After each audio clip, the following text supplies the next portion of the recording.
Welcome back to the Knock-On Effect, the rugby show where we say what the pundits won't. Munster versus the Dragons was a game at two halves, a dominant first 40 minutes and a disjointed second half. Which should we be focusing on? Let's get stuck in.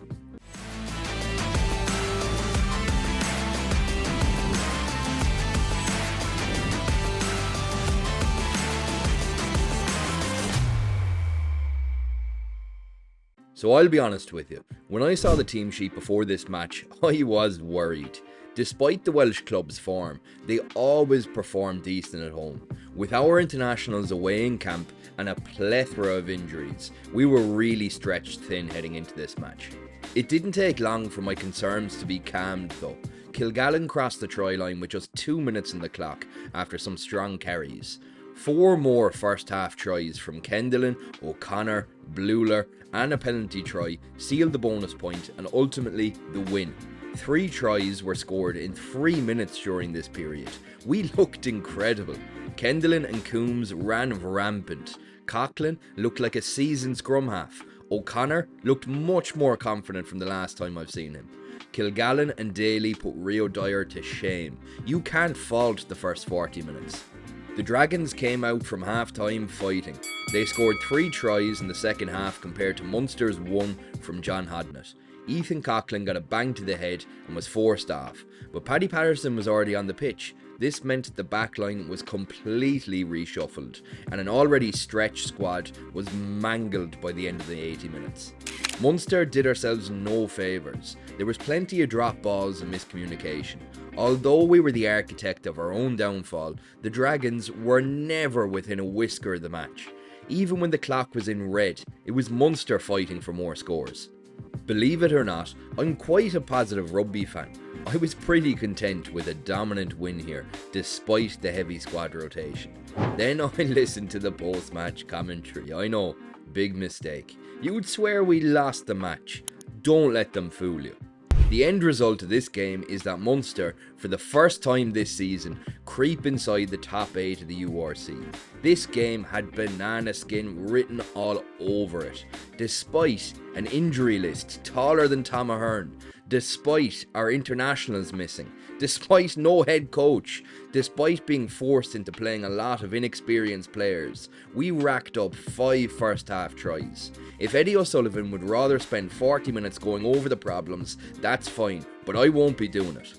Diarmuid Kilgallen and Tom Farrell. What were Connacht thinking? They have been phenomenal. Farrell has been consistently one of our top performers since round 1. Kilgallen, having just returned from injury, looks like a man on a mission. Bleuer again was fantastic. Tom Ahern, I love to see a forward on the wing, and by God does he create chaos with ball in hand. Shane Daly was as solid as ever, and I'm thrilled for young Ben O'Connor. He can take a lot of positives from his performance. But there's 2 men who stood out.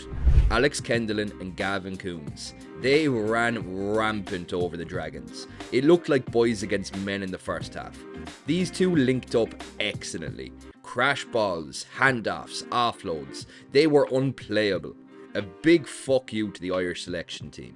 Now I'm sure there's already a few fellas who couldn't help themselves and have already typed Munster bias in the comments, but if you remember the start of the season when Leinster had a few similar results, I said the exact same thing. Not producing the same output in the second half is okay when you're 30 odd points up. This outlook that you have to be perfect for the full 80 minutes is just strange to me. Munster do absolutely have a mountain of issues at the moment, but if you don't think the feeling in the dressing room after that one was right, 5 points, some great performances, unreal, on to the next one, then you're mad. They absolutely have things to work on, but the result was a brilliant one. The only part of Eddie's rant that I do agree with is the head coach appointment. But we're almost 4 months without a head coach. We're well past the stage of this being a joke. Letting Roundtree go without a direct successor lined up was crazy. That being said, there is obviously faith amongst the players and the board that the current staff of Ian Costello, Mike Prendergast, Dennis Leamy and Mossy Lawler are more than capable of seeing out the season. I wouldn't be shocked in the slightest if we don't see an appointment until the summer. All in all, this match means we find ourselves inside the knockout spots. When we were 14th, this was only a pipe dream. How about we give the lads a clap on the back and move on? Between the coaches, backroom staff and the squad, these boys have come up clutch. They should all be immensely proud, and despite what you'll hear, don't let them fool you. Munster are back. Cheers for watching, catch you at the next one.